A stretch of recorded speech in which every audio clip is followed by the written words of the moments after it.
Bucket or brick? Shit. Crazy games today. Did you watch the New York-Boston game? I saw the highlights. I didn't watch it. I don't have... May NBA TV ka ba? Meron bro, nag-league pass ako eh. Nung start League ng pandemic, pass. kumuha na ako ng league pass eh. Kasi nung start ng pandemic sabi. Start ng pandemic? Last year pa. So tinuloy mo na lang? Tinuloy ko na lang. Kano ba? 5-7? Hindi. Diba? Parang nga sa ano lang pare. If I ko remember 5,000 yun eh. Hindi, alam ko may discount parang mga sa 2,000 na lang. Or di buong pa season? Oo, bro! Tsaka ang maganda sa League Pass, you can watch games sabay. At saka maganda sa League Pass, kahit ano. Oo, kahit ano. Tsaka kasi, honestly, iniisip ko kung mag-NBA TV ako. Kasi wala akong cable eh. Kasi obviously, ako rin naman. Obviously ngayon, it's all Netflix, di ba? Yeah. But just for that, I wanted to get cable just for the NBA TV. Kaya lang naisip ko nga, sulit siya. Mas sulit yung League Pass kasi yun kahit ano eh. Oo, sulit yung League Pass. Kasi at least yun. Tsaka I think naman, alam ko kasi some TVs you have may NBA app na eh. So pwede mo i-access yung League Pass mo from that. Okay, I'm gonna think about that. Yes, When I say I'm gonna think about it, I'm gonna ask yung may hawak ng pera ko. I'm gonna ask the boss. I'm gonna ask the boss if that's a good buy. Pero yeah, I saw highlights though. It was a great game. D-Rose, bro. Come on, bro. Saya ako D-Rose. OG D-Rose ka eh, no? D-Rose ako, pare. Wild yung game, di ba? Wild yung game. Di ba Randle? Julius Randle had 33. Wait, let me check the box score on that again. Julius Randle had 35 points, 8 rebounds, and 9 assists. They got the win, but also, syempre, on the other hand, sa Boston, meron din bright spot. Damn, Jalen Brown scored 46 points. Bro. He had 9 rebounds and 6 assists and 3 steals. This was a double overtime game, by the way. And guys, Jalen Brown was not supposed to play today. Game time decision ata siya, something like that, because he was coming off the health and safety protocols. So I did not expect him to explode like this. I was expecting a great game by Jason Tatum. Pero malas si JT today, pare. And sumabog talaga si Jalen Brown. Yeah. And Jalen Brown is turning into a superstar.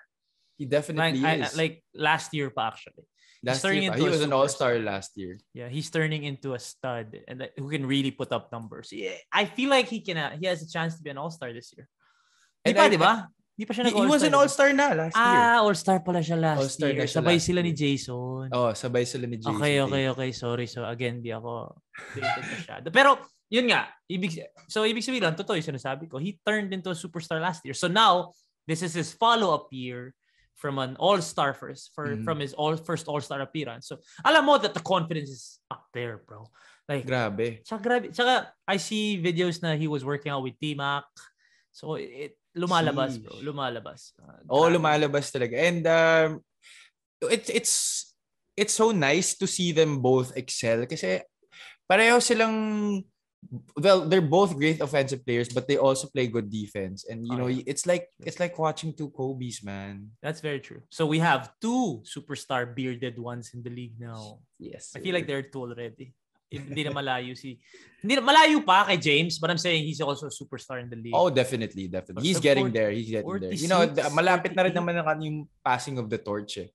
Lapit na. Lalo na pag lumalabas yung NBA 75 commercial. Nakakatuwa. By the way, yung NBA 75 pala, usapan kaya natin next week. Revote pala siya, pare. So, sabi daw ulitan. Ulitan. So, hindi magsistick yung past 50. Pero that's crazy, no? What do you think about that? Sinabi ni Charles Barkley in one of their shows. Sinabi niya na parang it's kind of disrespectful for you to actually bump someone off. Parang nilagay mo na dun eh. Diba? So, tapos natagal mo pa. So sabi ni Charles Barkley, why can't you just add 25? Yeah, hindi ko gets why you can just add 25. The biggest question is... it makes your job so much harder. And it's disrespect. It's kind of disrespectful. It's kinda. I don't know. Pero like, I know naman di personally nung matatanggal. I think, hindi nila di-disclose though. I don't think we're ever gonna like really know. Well, with the internet now, someone's gonna leak. Someone's gonna really review yung mga sobrang daming oras. Oh, definitely. One of these days. Gusto ko makita sino tinanggal nila eh. Like, nga eh. Tinanggal. At sino yung pumalit. Oo. Kasi dun sa dinagdag, meron din diyang yung huli.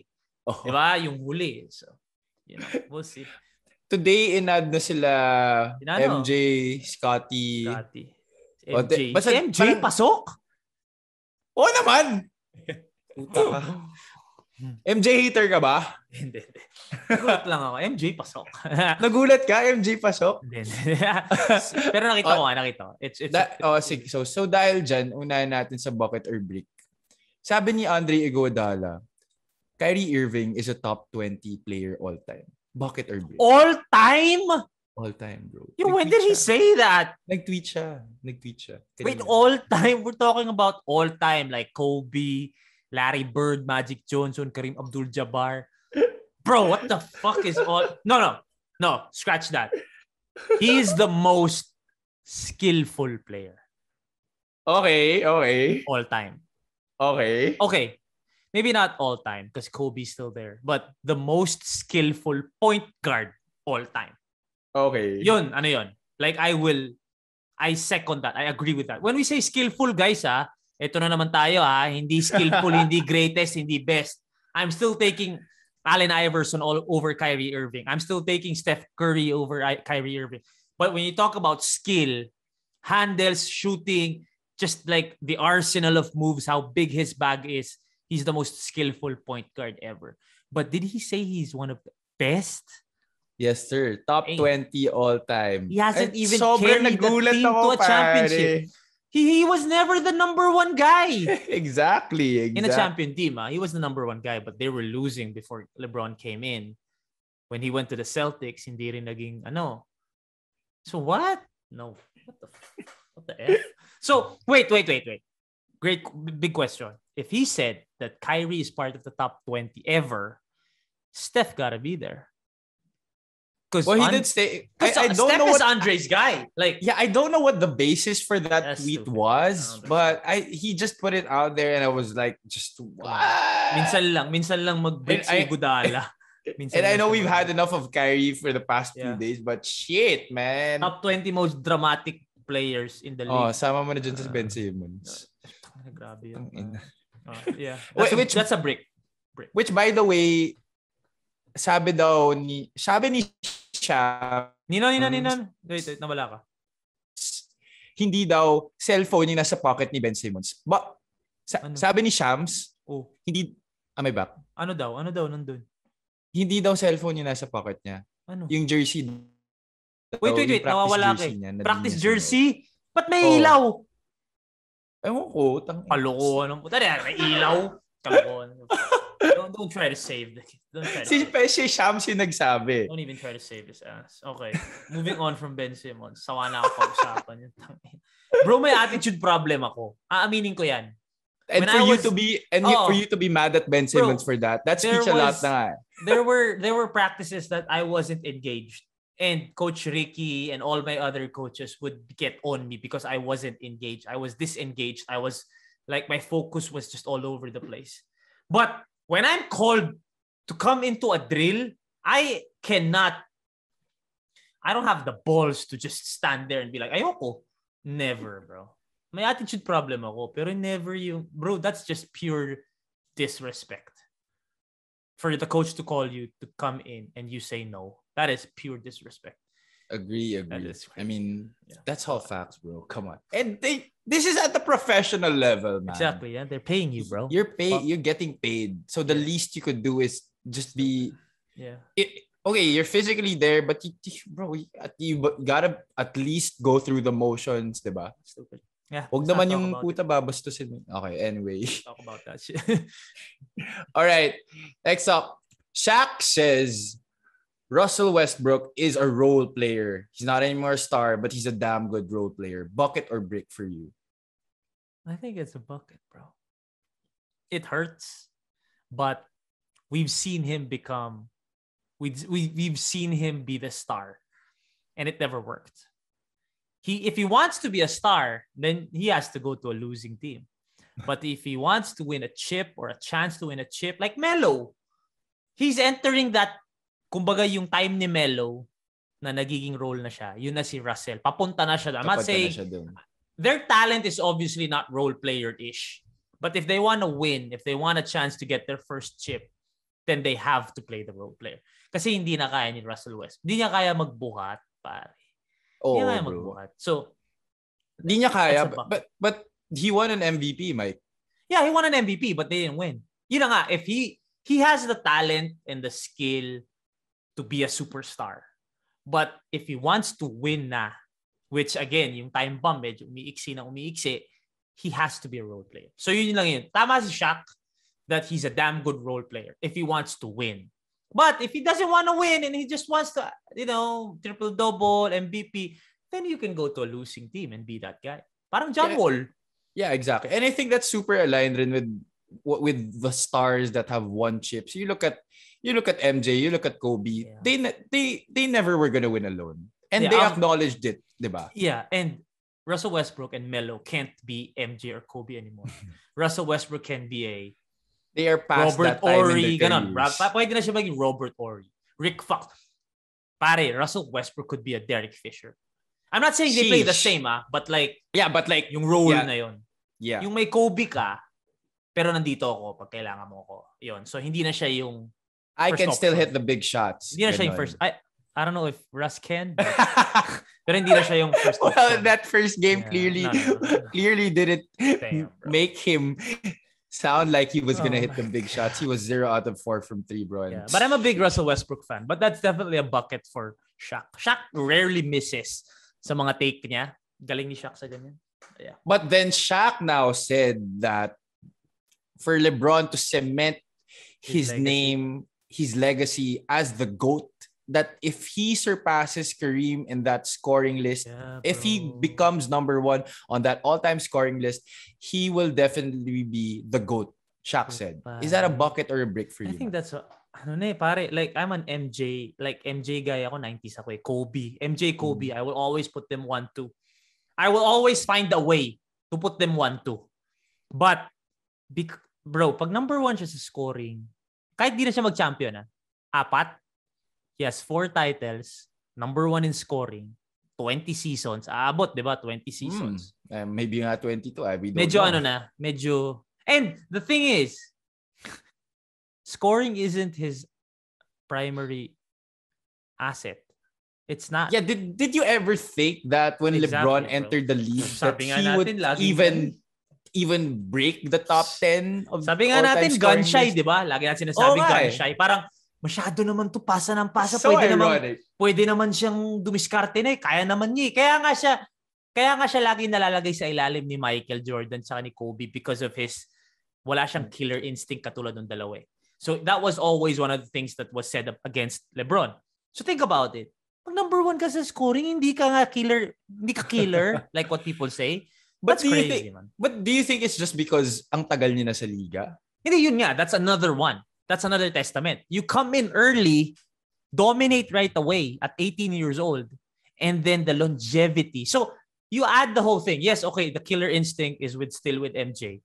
The championship still with MJ, Kobe.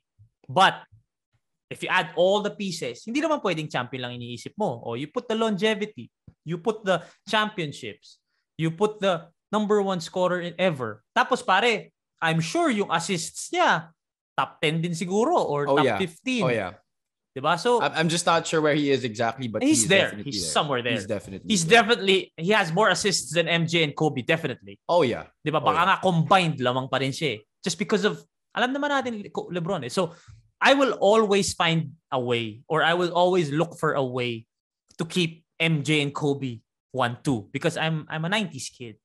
But if he does surpass Kareem, which is, pare pag nakikita mo yung numbers, parang nagawa ni Kareem Abdul-Jabbar yan. Tas gagawin ni LeBron? Wala na, bro. I think tama si Shaq. I think LeBron will be undeniably. Ngayon kasi arguably pa eh. Pero baka hindi na, bro, pag number 1 siya scoring. And it was funny na kanina when Shaq said that, Skip Bayless was like, yeah, he did also say that Shaq rarely does miss. Shaq is a high basketball Shaq IQ missed guy. with this? Shaq missed? Yeah, he said Shaq missed with it. I wasn't able to check na ako ano yung argument na with that. But we know naman na Skip Bayless is a big MJ fan. And he will always come up with ways to argue that MJ is still the GOAT. There are only 2 people in this world, or 3. LeBron lovers, LeBron haters, wala tayo dun eh. Nandun tayo sa, I'm a Kobe fan, but I'm not a LeBron hater. So, if LeBron does have like an argument of being the GOAT, I also won't be afraid to admit it na mukhang siya na yung GOAT. Diba? Si Skip kasi parang imposibleng umamin yan. Imposibleng umamin si Skip Bayless, bro. Oh, pare. Brother, I really liked the way you put that argument in piece and how you agreed with Shaq. And I agree with Shaq. I feel like it's a great point. Oh yeah, I think he will be the GOAT. If he surpasses Kareem, tapos pag nag-champion pa, matik na. One more championship, wala ka na masasabi. Wala na talaga, bro. So if he beats Kareem and somehow wins another chip at 38 ba? 37? Pare, grabe. 37. 38. He's turning 38. And you know what? You know what makes him again vie for the GOAT spot? Pare, he played in 4 different decades. And he's dominant in all decades. Di ba there's always sige, dominant ka sa era na to. Pero dito sa era na to, medyo mahirapan ka. Si LeBron lahat ng era, physical, ilalim, 3 points. Di ba nagkaroon ng 3-point era? Ngayon, 3-point era na. Dati ilalim. And he's still hanging with the best of them. Umabot siya, big man ang focus, di ba? Tapos naging 3. Tapos ngayon, 1 na. 1 na yung bida ngayon eh. Pare, dominant siya sa lahat. So, trust me, people, I will try my best to defend why MJ and Kobe are number 1 and 2. But kung mag-number 1 siya, saka champion, bro. Looking at sinichir ko siya, totoo lang. Ako rin, bro. Ako, for the longest time, hindi naman sa hater ako ni LeBron, pero di rin ako fan niya. But like, right now, I super appreciate and respect his game. Kasi parang, the longer that he's there, pare, you just can't help but appreciate it. That's why if you're a true lover of the game, you gotta appreciate it. You gotta appreciate the guy, bro. I mean, if you don't, tas nag-retire yan, iyak ka ngayon. Yun nga, bro eh. Kasi mamimiss mo rin eh. Kahit di ka fan, kahit nga siguro hater ka, mamimiss mo eh. For sure. But yeah, that's a bucket for Shaq. That's a brick for Skip Bayless. All right, last one's NBA. If Klay and Steph are the Splash Brothers, Jordan Poole is the Splash nephew. What do you think of that, man? Bucket or brick? Medyo pinilit. Parang ano yan, parang the conductor and the dispatcher. Pinilit na eh. Pero totoo, Splash Brothers naman yun eh. Medyo pilit lang. But, I mean, he does earn the right. He's earned the right to be the next in line. What I'm saying, yung brick lang yung name. yung name. Pero he's been putting up buckets. He's part of that core. Medyo corny na yung splash net. You guys could do so much better than that. He's a bucket, but that nickname is a brick, bro. Nickname's a brick, bro. All right, next one. CJ Broughton, the new Adelaide 36ers head coach in the NBL, is confident that Kai Sotto will make an instant impact. Bucket or brick? Bro, if you're 7'3" and you don't make an impact, there's a problem. Like any 7'3" would make an impact. Kahit yung pinaka-engot na 7'3", pag tumayo yan sa gitna, may impact yan. So, hindi naman engot si Kai. Magaling si Kai eh. So, that's a bucket. For sure. I'm never gonna bet against Kai. Obviously, he will represent us. But I will also be honest. If talagang hindi naman, hindi. Pero 7'3", the skills are there. And his game matches the European game. Hindi naman siya back down, banggaan. Finesse. Actually, mas bagay pa nga siya sa Europe kaysa sa Pilipinas. Oo nga. Kasi dito, babangga-banggain yun dito eh. Baragan dito. Pero doon, skills doon eh. Medyo, baka mag-stretch 5 yun eh. Oo, pare. For sure. And he's been developing that outside shot. Oo, pare. And nakakatuwa na nung high school pa pala pinapanood nitong si CJ Broughton, si Kai Sotto. Wow. So he's been watching Kai Sotto his whole journey when he got to Ignite and everything. Nung nawala siya sa Ignite, pinilit niya na talaga yung management ng 36ers na kunin. Oh. 7'3" po. Siyempre. I still believe Kai can be the first NBA player. Definitely. I'm all for that. Young, 7'3". Imposible. Imposible yung walang mag-risk. Walang mag-gamble. So yeah, for sure.